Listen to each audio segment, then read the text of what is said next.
हर हर महादेव मित्रों।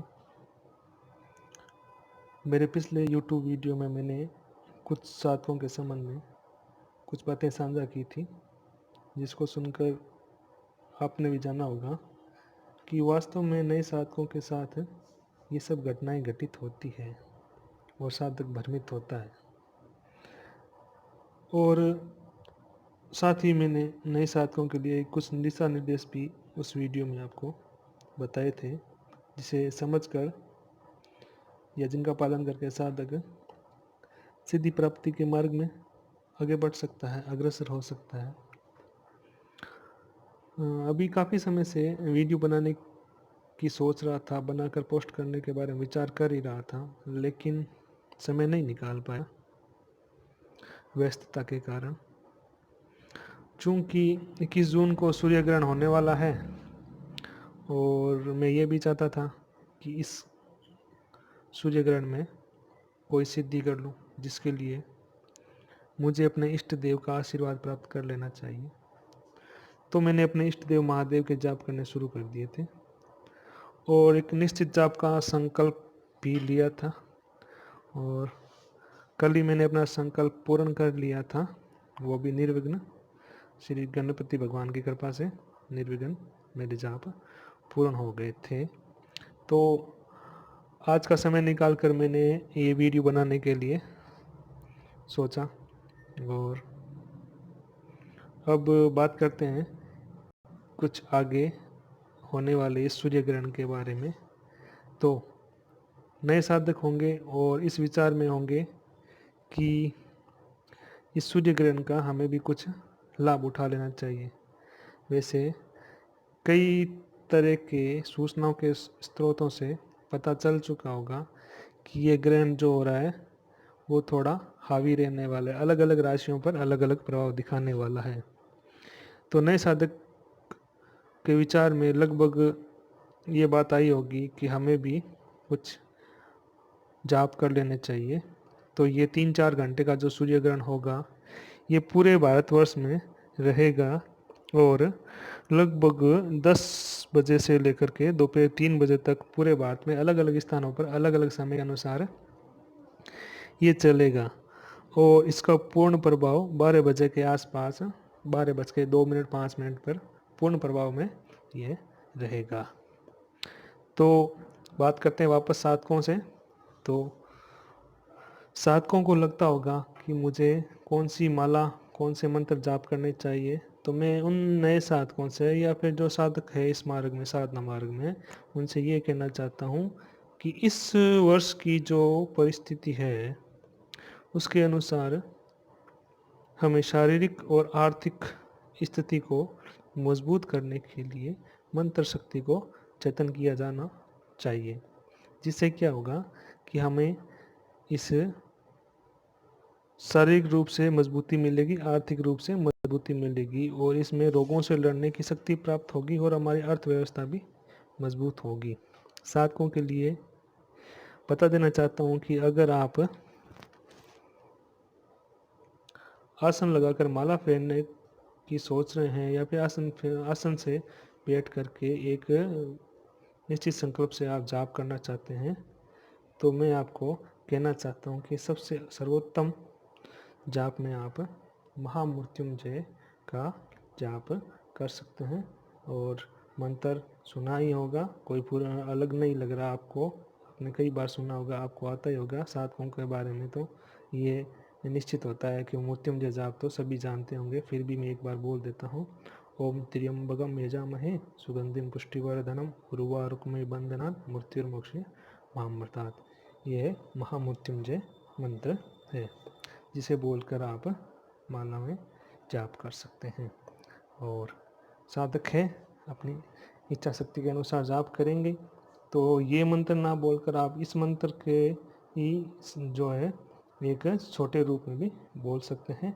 ओम महामृत्युंजयाय नमः, ओम महामृत्युंजयाय नमः, ओम महामृत्युंजयाय नमः।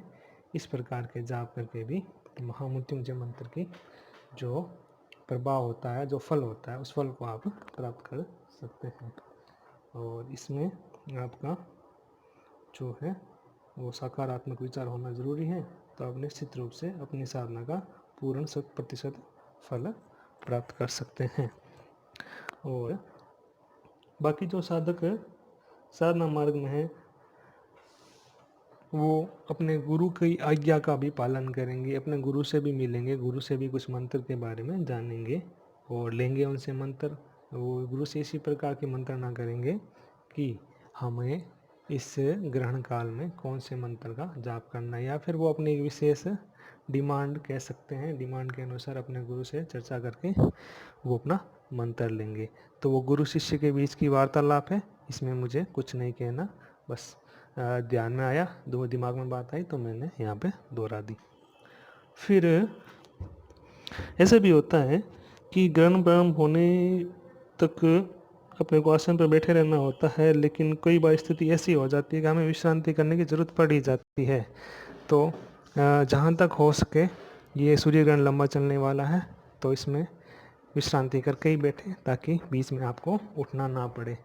किंतु फिर भी ऐसी स्थिति बन जाए कि अब रुका नहीं जा सकता, तो हमें उस वक्त उठ जाना चाहिए और विश्रांति करके तुरंत वापस आसन पर आकर के जाप शुरू कर देने चाहिए। तो इसमें दोष नहीं लगता, क्योंकि फिर अगर विश्रांति की हमारे मन में एक स्थिति अलग बन गई तो हमारा ध्यान उधर ही चला जाएगा और हम अपने मंत्र जाप की शक्ति के ओर ध्यान लगा ही नहीं पाएंगे, तो उल्टा नुकसान ही होगा। इससे अच्छा है कि हमें विश्रांति कर लेनी चाहिए। फिर मैं साधकों से ये भी कह देना चाहता हूँ कि अपनी आर्थिक स्थिति को मजबूत करने के लिए आप माँ लक्ष्मी, भैरव बाबा या अन्य देवी देवताओं का भी जाप कर सकते हैं, जिससे इन देवी देवताओं से, जिसमें लक्ष्मी ही भैरव ये है, इनसे धन और आय के मार्ग बनते रहते हैं और उनका जाप करने से उनकी कृपा निश्चित रूप से प्राप्त होती है। तो ग्रहण काल में ये मंत्र अधिक चेतन अवस्था में होते हैं, उनको जल्दी जागृत किया जा सकता है, जल्दी चेतन किया जा सकता है, तो सिद्धि की संभावना ज़्यादा प्रबल हो जाती है। फिर आप इसमें कुछ अन्य साधना भी कर सकते हैं कि आप अपनी आर्थिक स्थिति मजबूत बनाने के लिए कुछ लोग यक्षिणी का जाप भी कर सकते हैं या करते भी होंगे और करते भी है, निश्चित रूप से करते हैं। कुछ लोगों का मानना ऐसा होता है कि द्वितीय श्रेणी की साधनाएं होती है यक्षिणी वगैरह, तो ये द्वितीय वगैरह की जो मानते हैं वो अपने दिमाग की सोच होती है। अब हम जिसको देवी देवता मान करके जाप पूजन कर रहे हैं तो हमारे लिए वो ऊंचे स्थान पर ही होती है, वो प्रथम श्रेणी के ही माने जाते हैं। मेरा ऐसा खुद का व्यक्तिगत मानना है।